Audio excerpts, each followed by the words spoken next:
Hello, and welcome to Living Lizzy, a very McGuire podcast. I'm Jake Thomas, a.k.a. your spiky head little brother, Matt McGuire. And I'm Davida Williams, a.k.a. Claire Miller. The mean girl. The mean girl. Yeah, I mean, if we're going to go with, like, the straight to the point, the mean cheerleader girl. Yeah. She's as we established, not one-dimensional, but one of those dimensions is at least just very mean. Very cruel. Very cruel.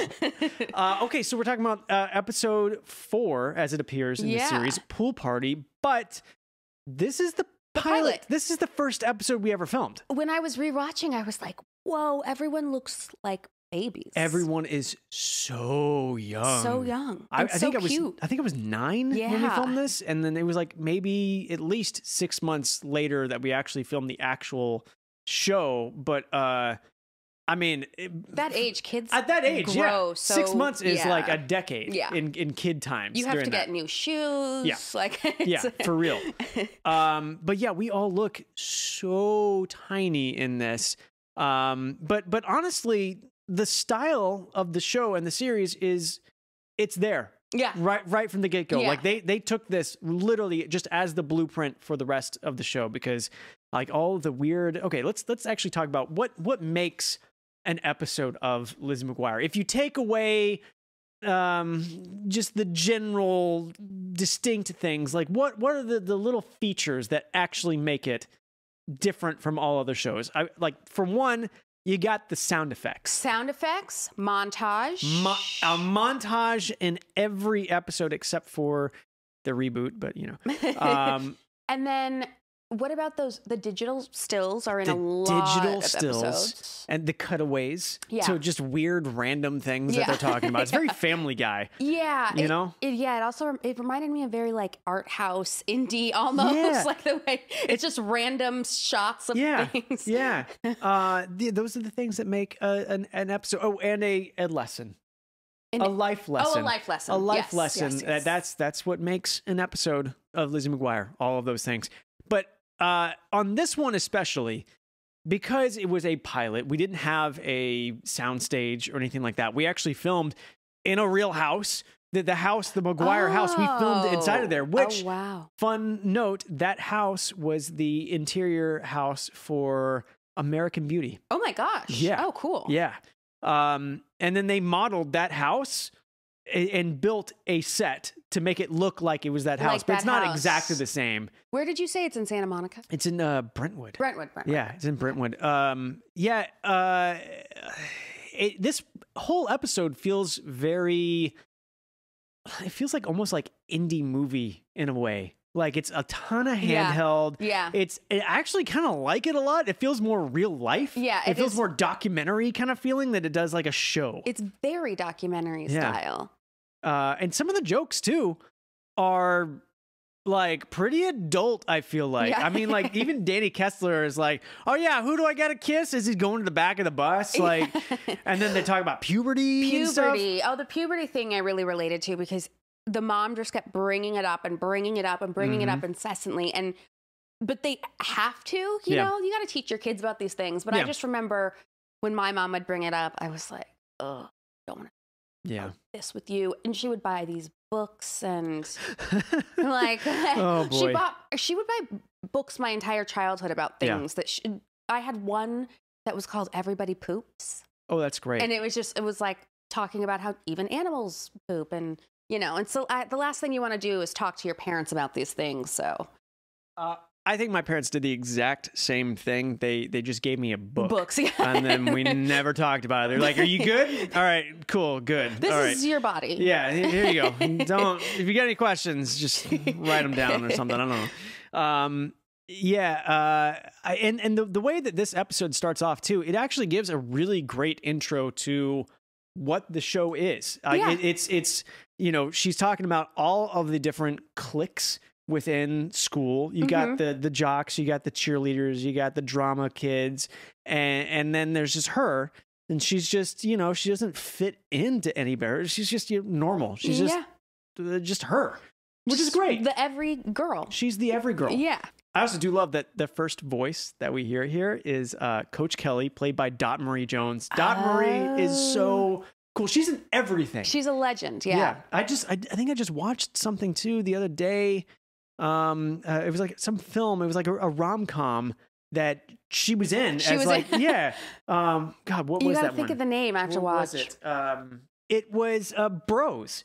She's in Bros. She's in Bros? Yes. I have to finish that then. I watched the first 20 minutes and I fell asleep. Yeah, she was in Bros, and I was halfway through watching. I was like, oh my God, it's Marie Jones. That's so funny. She's great. Yeah, she's great. that's amazing. Gotta have her on for sure. We do. Yeah. How many other episodes was she in? Oh man, she had to have been in quite a few. See, here's the thing too.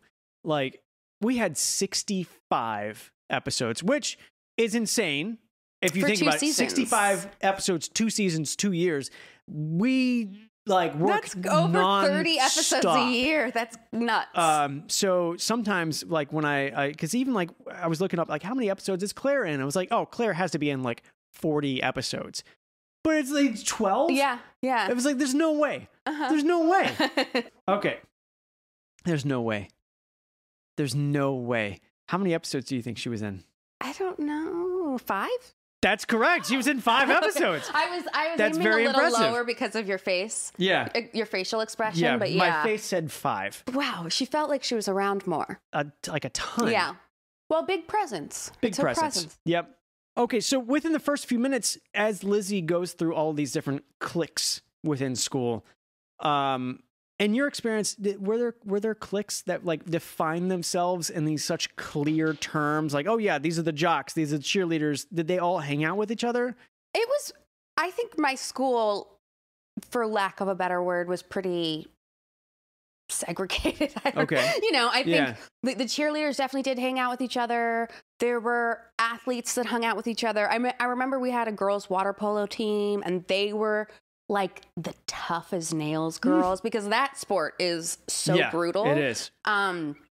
You know who played water polo all through high school? And Clayton Snyder, who played Ethan Kraft. I remember hearing he was close to the Olympics or something. 100%. He played in Europe on a professional team for a while. Insane. I remember when we did the movie up in Vancouver. Oh yeah, spoiler alert. The movie, Lizzie McGuire movie, the majority was not in Rome. I didn't even get to go to Rome. It was filmed in Vancouver, Canada. But when we were up there, he still wanted to practice water polo. So we drove with him. I think it was 30, 45 minutes outside of Vancouver so he could go practice with a high school water polo team. That is so cool. It was great. Yeah. Wow. Yeah. That's amazing. Okay, so it wasn't like it is on TV. It wasn't that extreme. Yeah. There's a group of people over here that all wear leather jackets, and they're the drama geeks. And why exactly do the drama kids wear leather jackets and sunglasses? I don't know. And drink coffee. I think they all are trying to look like James Dean. James Dean. Yeah, Okay, maybe. I mean, I feel like I was in the drama geek club, but also I was just there because oh yeah, I'm an actor. Yeah. So I guess I'll be here. But yeah, no, there was none of that. No leather. Yeah, no leather. very, very lacking in leather. One thing I got to talk about, and we filmed this obviously much later after the pilot, but the opening title sequence. We're on the white, psych, and then song, with all the balls and everything. Yeah. That I remember. So that was on Bryn Mawr, but it was a couple stages up. It was this different stage up there, and they just had this whole scaffolding where they were just throwing all of these balls at us. I remember that very, very clearly. But that looks so fun. Every time when I've been rewatching, every time that part comes on and it says do you want to skip? I'm like, no, the song is iconic. Jam. It's iconic. Which I found out there's more lyrics to that song. Oh, really? Yeah. Oh, wow. I don't remember them now. Yeah. But there are more. It's a real song. Wow. Which is fascinating. I'm gonna look into that.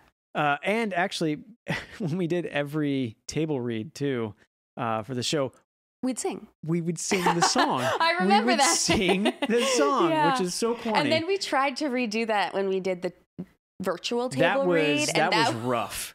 That was real rough. If you haven't seen it, look up the virtual table read that we did during COVID, and it was. The thing is with Zoom, and the delay a little bit with mics, it sounded painful. We'll try and make excuses. Yeah. But it was really bad. It was really bad. It was bad. When we did the table read for the reboot, we did sing it, like just a few bars of it for a little bit, which was cute. Okay. Which was cute. And actually, they recorded our table read. They were like multiple cameras set up when they recorded the table read for the reboot, and those tapes exist somewhere. You should get your hands on them. Yeah, I should. Yeah, they'll totally give that over to me. People are always like, "Oh, you need to release the 2 episodes that like you have them." Yeah, like I have that. Oh yeah, let me just get my hard drive that I store all the stuff. Disney trusted me with this one. Yeah, let me upload it. That's so funny because I did a pilot with the Jonas Brothers, and I've heard of them. And then they picked up the show, but they made it completely different. So it was supposed to be that the Jonas Brothers were superheroes, and I was like a bad guy. Oh. So they like went to high school during the day, but then had these powers. And I remember thinking like, even though they totally changed the show, and I'm not like a bad guy superhero in it anymore, I would love that for my reel. And they like seriously though, and they were like, no, we're not giving you that. Yeah, exactly. An unreleased Jonas Brothers episode? No, there's not a chance. No way. Yeah. Same with the reboot. Yeah, I'm not putting that on my reel. Yeah, that's the way it goes. I do feel a little upset though that in this first pilot episode, my first introduction. Like the first introduction to my character is just me with a blank expression, just like grabbing at things that Sam is doing. Like he's trying to build a model plane, and I'm just like, give me this, give me this, give me this, give me this. I'm super annoying. You are very annoying. Yeah, you really leaned into the obnoxious. Yeah. Just a little bit creepy though. But no expression. I was thinking about his character in this episode because I think it really, like, the brother-sister dynamic was really believable, and I thought that was a good introduction to just how Lizzie and your character relate to each other and talk to each other, because it's very much, it's realistic to me. My character definitely grew a whole lot after this pilot, because I think they kind of figured out like, oh, this could be fun, and then I had my own storylines after this.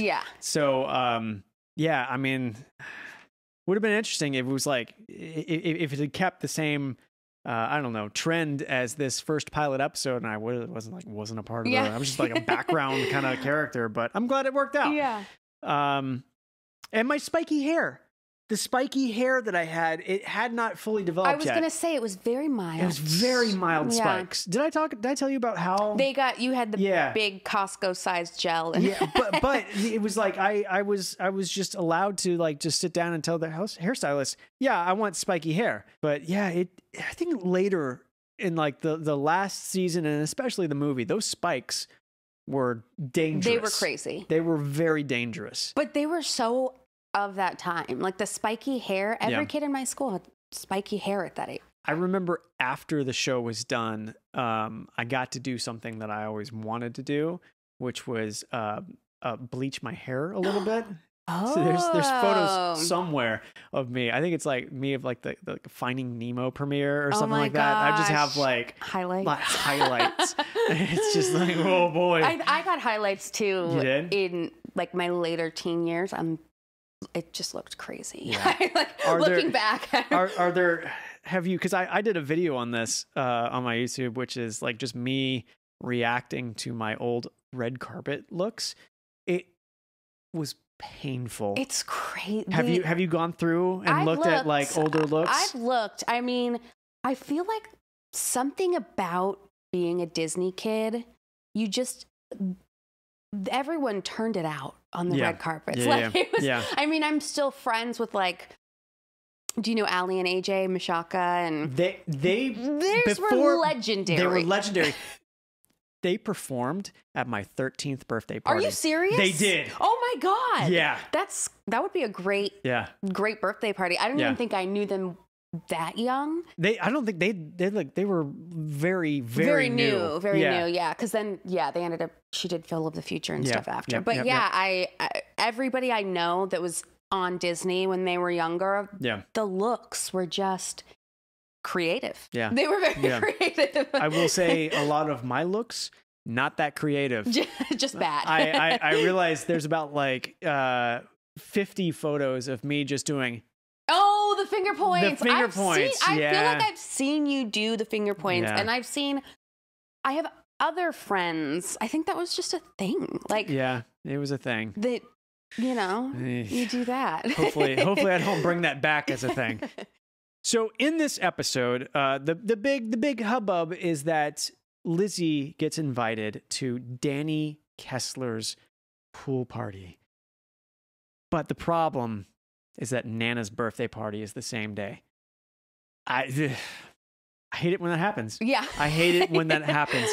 Do you remember your first like big party like as a kid? Yeah, I do because, well, I had parties when I was younger and pool parties and like real innocent stuff like that. But then I remember my first high school party, my freshman year. Yeah. It was a really big deal. I went with my mom dropped me off. Yeah. And then a bunch of my girlfriends and I was goody two shoes, but a bunch of my girlfriends like tried alcohol for the first time, like drank a beer. Yeah. And I didn't even do anything. And when I tell you, I like looked out of the corner of my eye and my mom had entered the party to pick me up. Oh. And was like, excuse me, have you seen my daughter? Hello. And I'm like, it was just a bunch of teenagers around and and she dragged me out of there and she was like, everybody was drinking. And I was like, this is the most embarrassing moment of my life because I wasn't even drinking. Yeah. But you still got in trouble for it. Still got in trouble. Yeah. I was at this bad kid party, I guess. And yeah, so that was like my first experience. Yeah, it was embarrassing. She was like, even their parents were drinking. I was like, yeah, it's one of those homes where yeah, I never had friends that had like the homes where it's like, oh, if you're gonna drink, just drink do it around here. me. My mom was not that mom. Yeah, same. I wasn't even allowed to go to those parties at all. I think my mom didn't realize that because I don't remember ever going to a party like that again. Yeah. Let's put it that way. Yeah. Dude, what about you? Do you remember your first big party? I really don't. I mean, I never like, well, for starters, I was a very lame teenager. Yeah, I didn't go to parties. Like I wasn't invited to them. But I wouldn't go to them probably even if I was like more just hanging out at home. I think my 17th birthday party was a real rager. We went to laser tag. Yeah. Fun. Oh, yeah. I've been to laser. Ultrazone is so fun. I don't know how they're still in business. Yeah, they're still there. They're laundering money. I think that's what it is. It's a front. If you haven't changed your business model in over 20 years and people are still coming with outdated technology, something else is going on there. That said, laser ultrazone, like hit me up. I'll still celebrate my 34th birthday there. Come on. Oh my gosh. Again, we get a ton of very old references on this episode. Blair Witch Project. Oh yeah. Somebody's like, oh yeah, don't go. Lizzie tells her mom, like, don't go Blair Witch on me or something. No kids are getting that reference, and also that reference doesn't really even make any sense. No, like that was just like a hoax movie. Yeah. Did Lizzie? This assumes that Lizzie went and saw Blair Witch Project. Yeah, at like 11 years old. That's a frightening movie to go take your 11-year-old to. Yeah. No wonder Lizzie's having issues at home. Can you believe that Miranda ditched Lizzie to go hang out with Kate? Yeah, that wasn't nice. That's pretty mean. And then just turned the cold shoulder to Lizzie to hang out now that she's popular, I guess. I'm glad she learned her lesson. You know, we always talk about lessons in the show, and it was a good test of their friendship. But yeah, there's people out there, the minute they get a taste of some fame. Yeah. Because, Kate was like, high school famous. Yeah. Yeah. Pretty much. They ditch you. That relationship did change throughout the series. They were more combative against Kate. Yeah, and they were more like a united front. Yes. Miranda and Lizzie. Is there anybody, alive or dead, that you would just ditch everybody to go hang out with?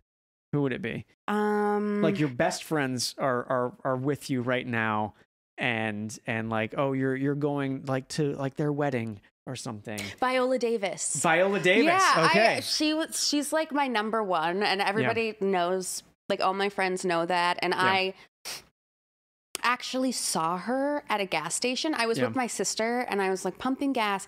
And I just saw this like ethereal being, and her hair was wrapped, and I just was like, Dana, that's Viola Davis. And I just started staring at her, and she started staring at me, and then my sister was like, okay, it's getting really weird, so you have to say something, because you just like stared her down. And then I just like yelled out right before we got in the car, I was like, you're my favorite ever. And she was like, oh, and started laughing, and I was like, thank you. But yeah, I'd probably ditch everybody if she was like, come hang out. I'll go talk to her, and I don't know. That's very convenient, because we have her here right now. God. Miss Davis, Miss Davis? She must be in the bathroom. I don't know. She's a little busy. Yeah, she's a little busy right now. Who's yours? Oh man. I mean, Adam Savage from Mythbusters. Oh my god. I'm a huge Adam Savage fan. That's so funny. And he has a YouTube channel now, and he has a whole like channel called Tested. But he's just so fascinating. He's like an idol to me. I mean, that show is great. I used to watch it constantly. I dated a guy who it was his favorite show, and it was a really good show. Yeah, really good. And you'd have fun. You'd do some experiments. I would want to hang out in his workshop and just like blow stuff up. Well, he doesn't blow stuff up. He makes stuff. Yeah, he doesn't blow stuff up on a regular basis. Yeah. He's more about like making hobbyist type things, and it's awesome. His shop that's up in San Francisco is like that's where it is. Decked out. It's so cool. I wouldn't even know where to begin. But yeah, that's who I would hang out with. Okay, that's who I would hang out with. Oh, one thing that I noticed in this episode, when Miranda comes over to reconcile with Lizzie, there's the doorbell. The gate, the back gate has a doorbell sound, which is very weird. Oh yeah. Like they had to figure out a way of like having Miranda, like everyone looks over to see Miranda coming in.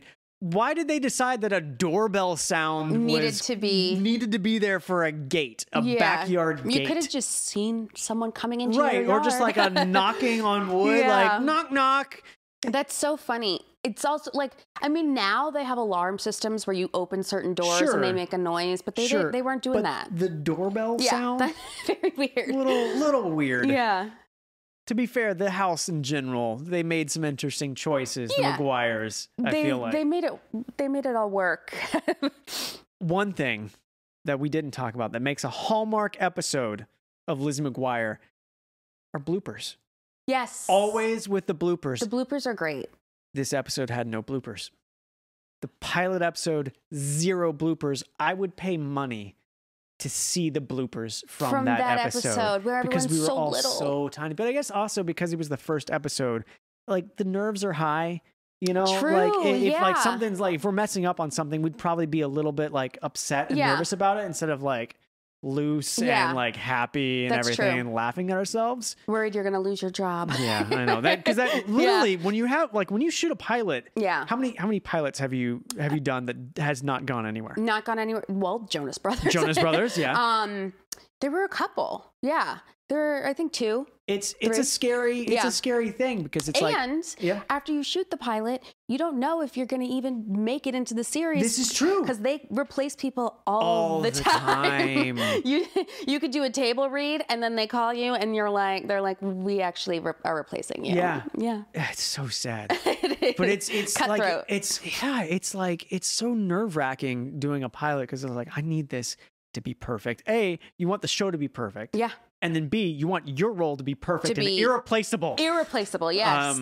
Yeah, it's a rough world. It is. Especially to be so small and to be aware of those things is like, it's a lot of pressure. The pressure is weird as a kid actor because, I mean, it does to a certain degree require you to grow up and be an adult because you have adults that are, their jobs depend upon you doing your job and you're just a kid. But at the same time, you're still a kid. So it's not like you can be too serious and have too much weight to the situation with anything. I mean, it's the best time ever. Yeah. It is just funny too to think about like you can't. It's like the only job a kid can have legally. Yeah. Like you can't really be, employing a 9-year-old anywhere else. I mean, you can rake a yard, you can mow a lawn. Your neighbor or something. Yeah. But no, not at this level. Where you have to fill out a W-9 or something. Exactly. What are the W-9 situations because I never, like, literally when I turned as an adult, as an actor, I was like, oh, I have to do all this paperwork stuff now? Yes. This is not fun. Thank God for moms. Yeah, seriously. Paperwork and contracts. Like contracts and all of that. I was like, not enjoyable. I just want to do the acting part. Yeah. I didn't realize you had to like do all of this stuff. Yeah. And then pay taxes after. Believe it or not, it's still a business. Yeah. Oh, it is a job. So speaking of bloopers too, have you ever seen the blooper reel that was at the rap parties? Yes. So they would do these blooper reels that it was like a super blooper that they would only play on like the screens at our rap parties. There was like season 1 and season 2. And then they would give the cast like the VHSs of these blooper reels, and they're like 20 minutes long.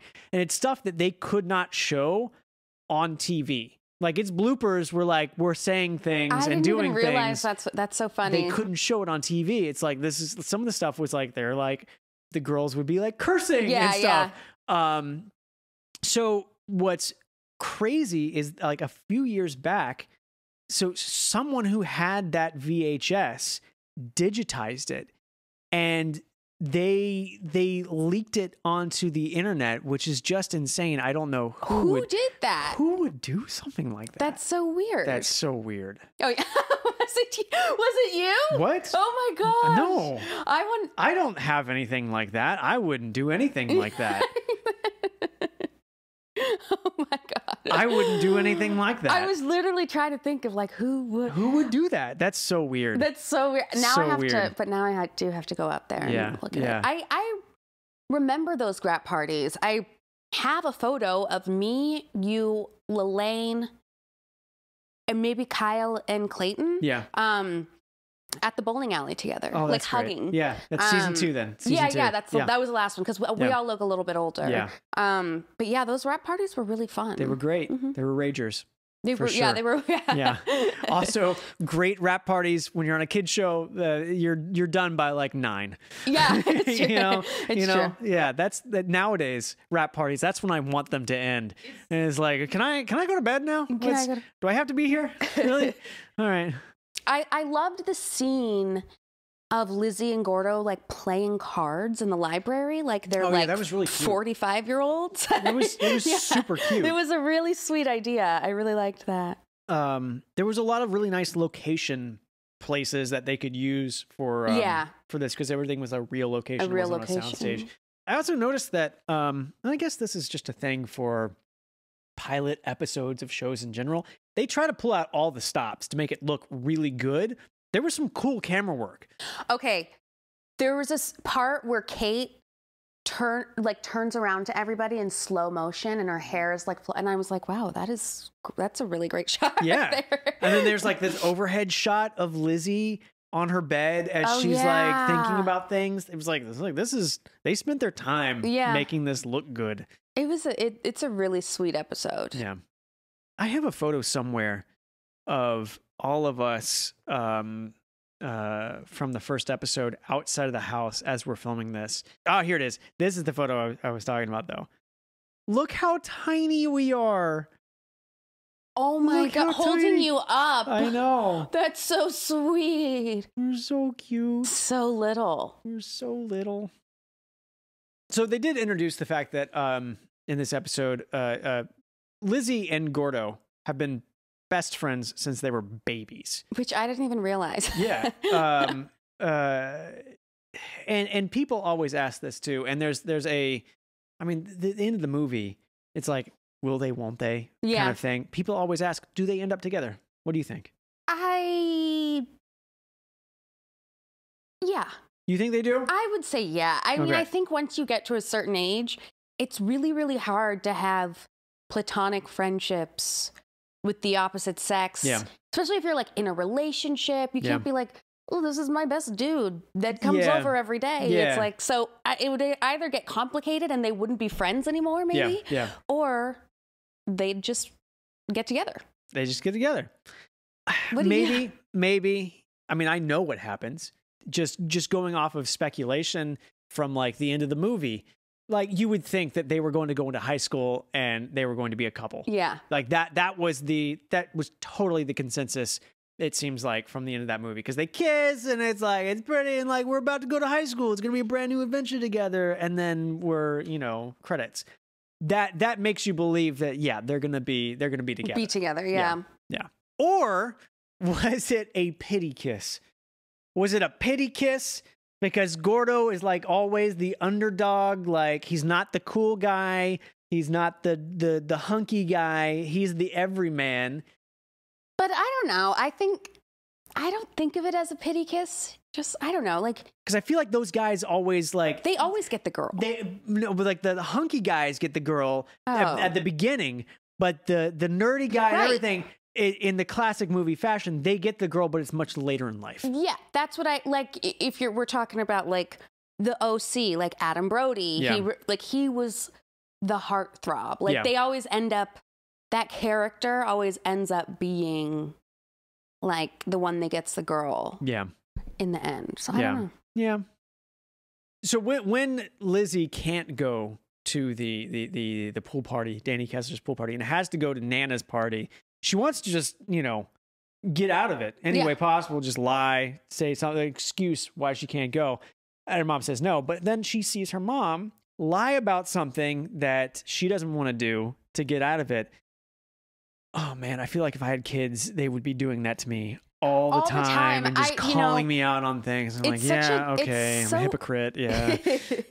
It's so interesting when you realize that your parents are just human. Yeah. Because when you're little, you're like, oh, they're the best at everything. They're so good at everything. Yeah. They know what they're talking about. Yeah. And then you get older and you're like, they lie. They make mistakes. They make mistakes. They're like, only human. Yeah. Yeah. So I thought that was a good moment to have in there. Because I mean, again, the show is just, it's real families and it's real life. And that's what parents do. They lie to their kids. and in this too, I mean, there's a ton of times I feel like where they're spending time with just the parents talking to each other about like what Lizzie's going through, and like they're expressing emotions. Also, there was a kind of a weird shot where Dad and Lizzie are talking in the backyard and Mom is putting a hand up against the window like, my precious. Oh, yeah. It's kind of a weird shot. Yeah, that was funny. Yeah. That was very strange. Okay, so Lizzie has a little bit of sass for Dad when he goes in to go get the hairbrush trick. Yeah. It's classic trick. But he says, oh, I haven't seen you in a while. Just making sure you're okay. And she's like, I look the same. Yeah. Did you have any phrases or things that you look back on that you said you're like that was like, maybe I was a little too sassy? A little too sassy. Well, this is actually a memory from when I was younger. Yeah.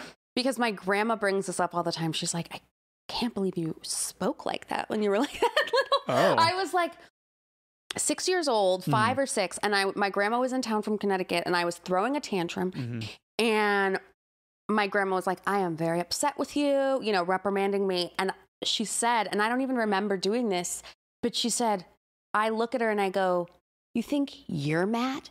And I walked away and I slammed the door on everybody. Whoa, at 5? Yeah. Wow. And I was like, I have no memory of this, but I know I probably did it. What did they say their response was to that? I don't know. I think they were just like kind of all like, impressed? What do you say to a 5-year-old after that? Just like, all right. Yeah. Okay. She's got a point. Yeah. You think you're mad? Watch this. Yeah. And that's why you got the role of Claire. It's in there. It's all making sense. Somewhere. It's all making sense. There was a period I feel like for me in I feel like I was maybe like 14 or 15 where I just had teenage angst. Yeah, yeah. And I remember like every time, I'd wake up and, go into the kitchen to eat some breakfast, I was just generally annoyed with my parents saying, "Hey, good morning. How are you today?" And I just told them at one point, I was like, just don't acknowledge me in the morning. just don't even acknowledge me. Diva. Just like leave me alone. I just need to eat my breakfast and like I just want to like chill out and like then after I get up, like we can talk and stuff. It's just like don't even acknowledge me. It's like just annoying. Can you just imagine like it's so difficult being a parent and like birthing a child and raising it, and we're just like resent you. Don't even talk to me. Yeah, I gave you the miracle of life. Yeah, and this is how you repay me. Could you not talk to me in the morning? Yeah, please. Yeah, I've not brought that one up with my parents since then. I'm sure they're holding that in their back pocket.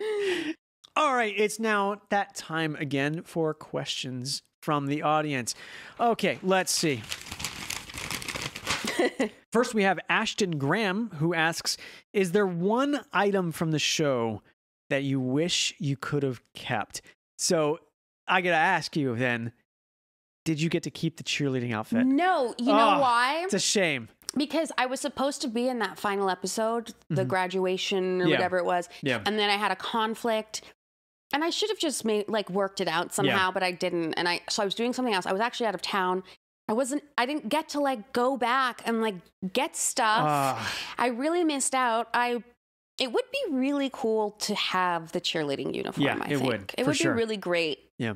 I could wear it right now if I. Yeah, exactly. Might be a little weird. Yeah, a little strange, but okay. And small. And yeah, a little small. She's wearing it right now. If you check out the YouTube version, she's wearing it right now.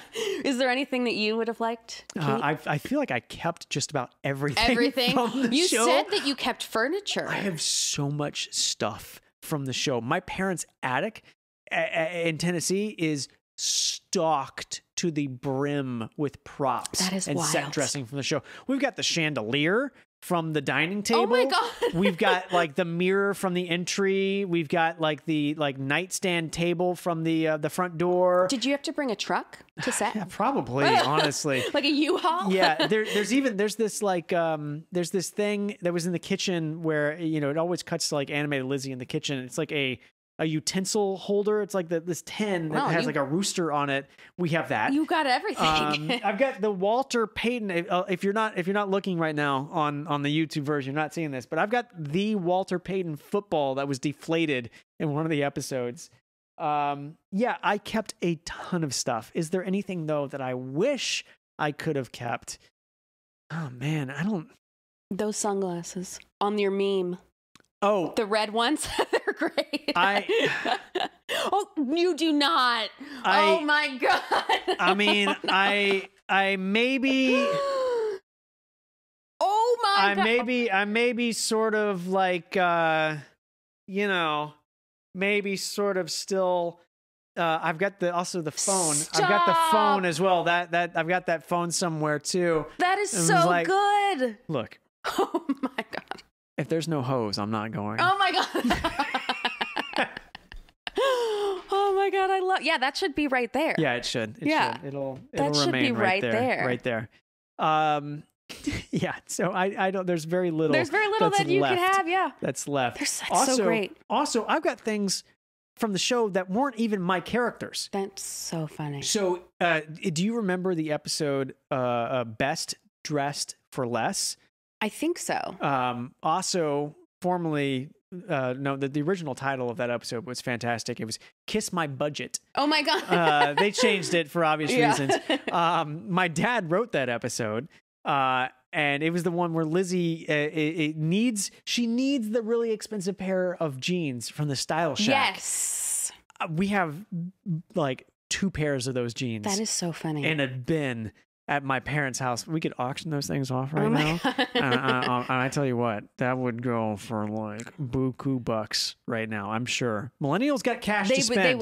They would. Yeah. They got cash to spend. They can't spend it on housing right now. They might as well spend it on something else. Put it on eBay. Put it on eBay. Put it on eBay. I have too many things. I have too many things to even get into detail here. I'm probably going to have to make a video of it, of just all the things that I stole from the set of Lizzie McGuire. I even have things from the reboot. Oh my gosh. Yeah. Wow. Yeah, I'm like, I got the sticky fingers, all right? I can't be trusted on set. All right, next question we have Schneider Stephanie Brooke asks, do you feel like the show would still be relevant in this generation of young people? I do, because we had the school rumors thing that is timeless. Yeah. We had the bra episode, also timeless. Yeah. Women are still wearing bras. Yeah, last time I checked. Yeah. Yeah, I think a lot of it is, and like it's a testament, what it really is like a testament to friendship and young people and friendship and family. And those lessons never get old. Yeah. And like we've talked about it, it's a, you know, an average American family. Yeah. Nothing glitzy and glam about it. Just so I think that is relatable, because so much of the content on TV is not. Yeah. Like a lot of the stuff I watch, I'm like, I'm watching this because it's so unrelatable. Like I, you know, I need a departure from my life. Yeah. I get that. So yeah, I think we don't have a lot on TV that's just normal family stories. Content. Yeah. I feel that. I if you can forgive a lot of the pop culture references, then I think you're good. But also right now, I mean, the 2000s are back. They're back. The 2000s are hugely popular, and like Gen Z loves the nostalgia stuff. They love the nostalgia stuff. I told you I'm a big Sarah Michelle Gellar Buffy fan, and she took a really long break, and now she's back on another show that I'm watching now. And it's great. I just think everyone that we've even referenced is still coming back in their own way. Like Jennifer Love Hewitt, I think, was mentioned in this episode, and she, you know, they're making another I Know What You Did Last Summer, and those movies everyone's watching again. And I think it's just that time is coming full circle. So it really is. Oh, I even saw on TikTok recently, there is a trend where Gen Z, they are fascinated by flip phones. Yeah. Flip phones and T9 keyboards. Mm-hmm. Why? I get it, but like I know I've seen people like with flip, it's the new trendy thing, and I'm like, no, those phones. Yeah. The advantage though, the texting. The advantage, I could text like and not even look. I could type out full sentences without even having to look. 1, 2, 3, 1, 2. Yeah. It takes a really long time.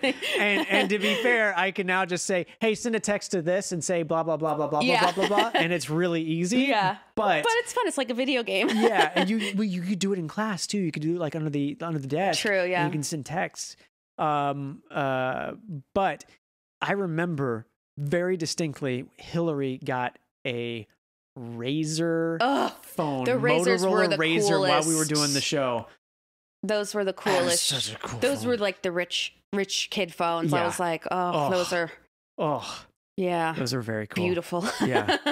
It was just a super thin. I bet those things are selling for a lot right now. I bet you people, You know what? I bet I'm you gonna people look it up buy on eBay. I'm gonna look it up on eBay. Okay, how much was the Razor when it came out? I feel like it was just very expensive. I feel like it was too. You can pick up an unlocked Motorola Razor right now, a Gen 3, for like $35. Oh. Why isn't everyone doing this? Yeah. They probably don't work on the current network.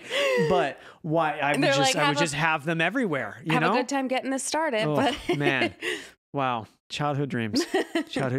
But so Gen A, though, for going past Gen Z, Gen A, I mean, at least within my family, I have nieces that are watching Lizzie McGuire. That's so cute. And like they love it. They love it. They get absolutely zero of the references. That's if you thought Gen Z was having a trouble, you know, like trying to understand some of the references, Gen A gets nothing. You mean they don't know who Joseph Gordon-Levitt is? Exactly. Angels in the outfield. Yeah. There's no chance. All right, thank you all so much. That's going to wrap it up for this episode of Living Lizzie, a McGuire podcast.